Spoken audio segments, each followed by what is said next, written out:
Now I will call on the second presenter. I think the second presenter is Tseganesh Mulugeta. Her topic is communication for understanding, role of community conversations to empower and reduce stigma against podoconiosis patients in Amara Regional State. So the time is 15 to 20 minutes, so you're going to tell us what you've done so far regarding your work. Thank you very much. So the floor is yours. You can just come. Thank you.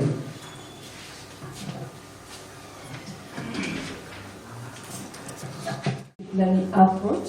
It means it follows from different disciplines like mass and speech communication, social marketing, sociology, psychology, and the like. So it involves health-related information, and the purpose is to influence, engage, or support the community or the society to introduce, adopt, or sustain a behavior or practice or policy. So the ultimate goal of health communication is to improve health outcomes. So we need to have a health communication intervention, which includes individuals, communities, societies as a whole, and it also includes long-term program sustainability, and it involves the development of communication tools and steps to adopt or sustain the recommended or the intended behavior, practice, or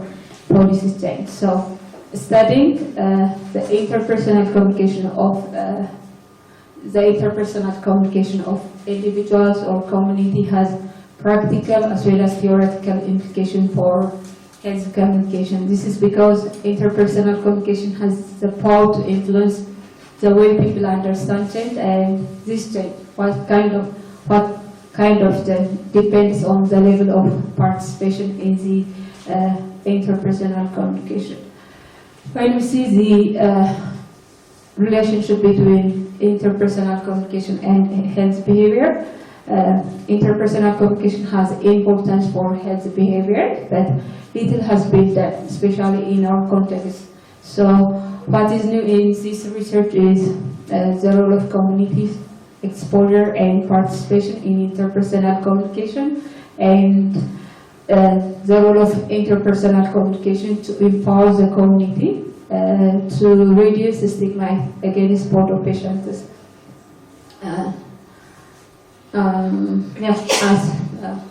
As previously presented, podo is more widespread in Africa, including Ethiopia. So it was categorized as one of the NTDs in 2011 by World Health Organization. When you see the recent figure, the 2020 figure, there are 4 million people with podo. And in Ethiopia, there are around 35 million people at risk and 1.5 million cases across 345 districts in the country. So, if the disease is such widespread and prevalence, these people or people with podo face health-related stigma.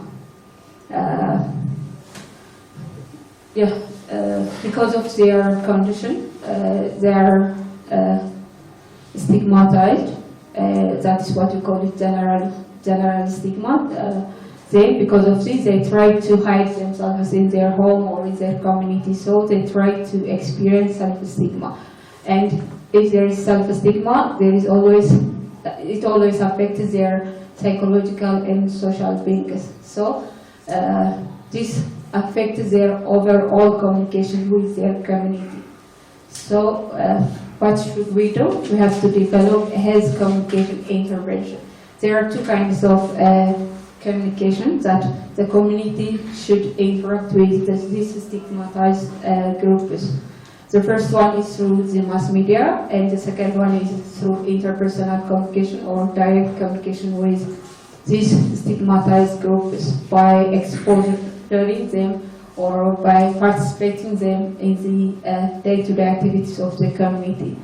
The aim is to reduce stigma. So Health intervention activities should incorporate interpersonal communication into health promotion, develop community-based intervention, and implement communication methods, in this case, community conversation. As we know, community conversation is a kind of dialogue where members of the community come together to discuss their problems, their issue, by using their own values, capacity, and resources to bring the intended change. So this paper will focus on how community conversations through community leaders influence understanding of shoes-wearing behaviors and stigmatizing attitude towards photo patients. As we know that in developing countries like Ethiopia, social participation is necessary for survival, and it is a standard and the norm of the community. So, in this kind of participation, the role of interpersonal communication or direct communication is more significant. Interpersonal communication enhances the use of community leaders to promote behavior change. This is also identified in the diffusion of innovation model.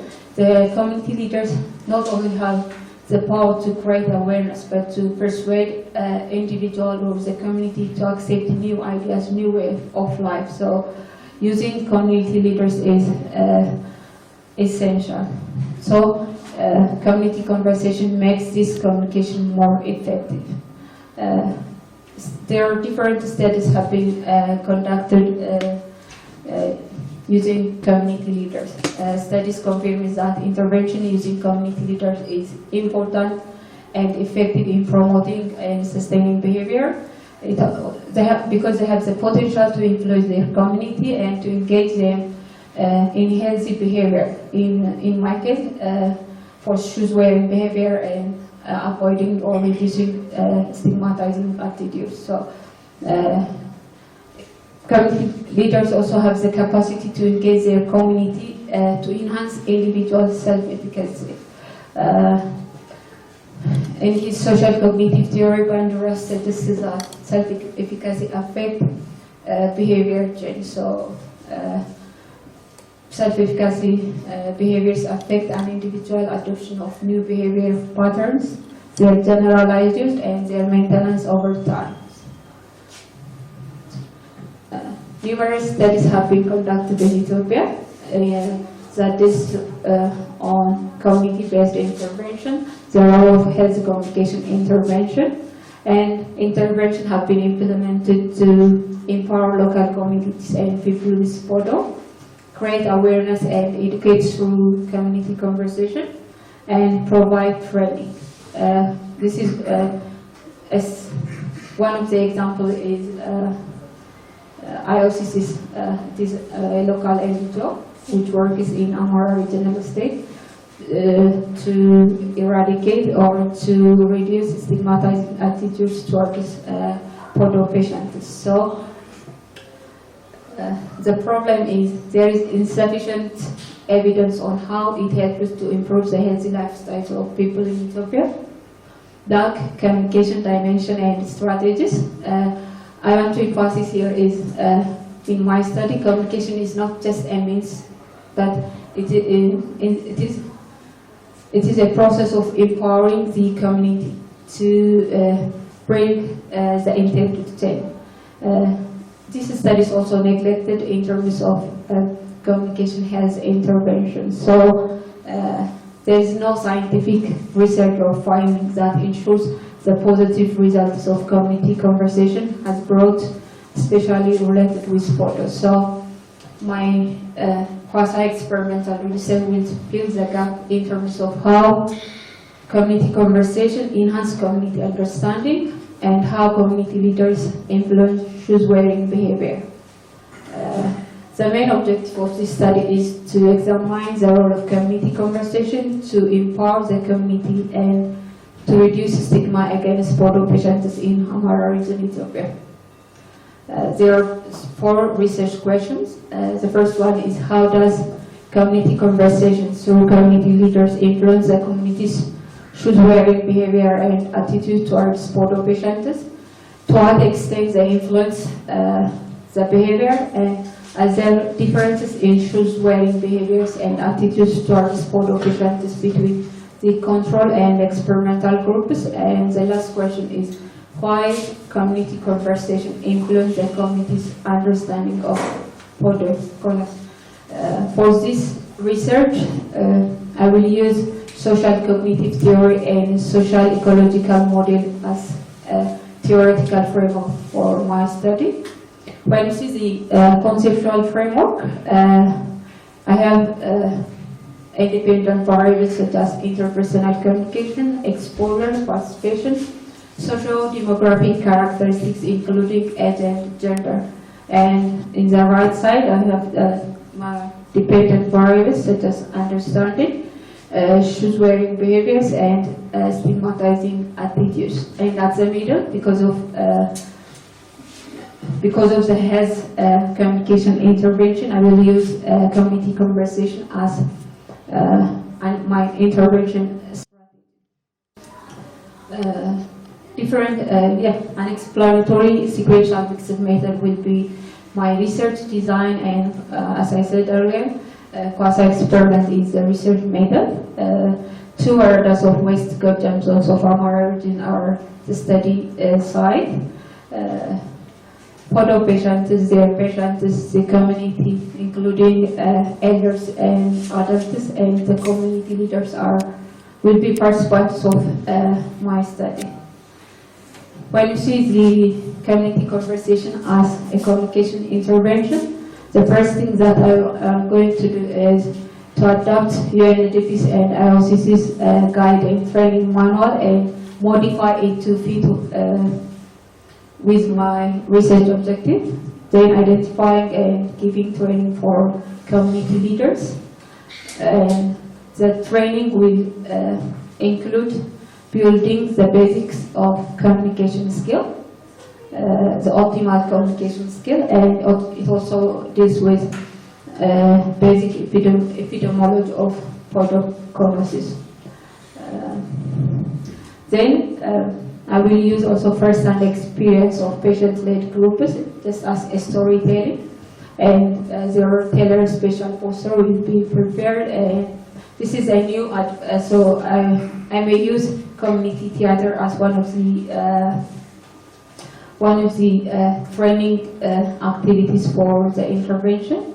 Then observation for continuous follow-up and facilitation skill will be held. Then the post-intervention survey will be conducted. Then after, at time, a depth interview and qualitative observation will be conducted. Different data analysis will be used for the study. This is all. Thank you very much.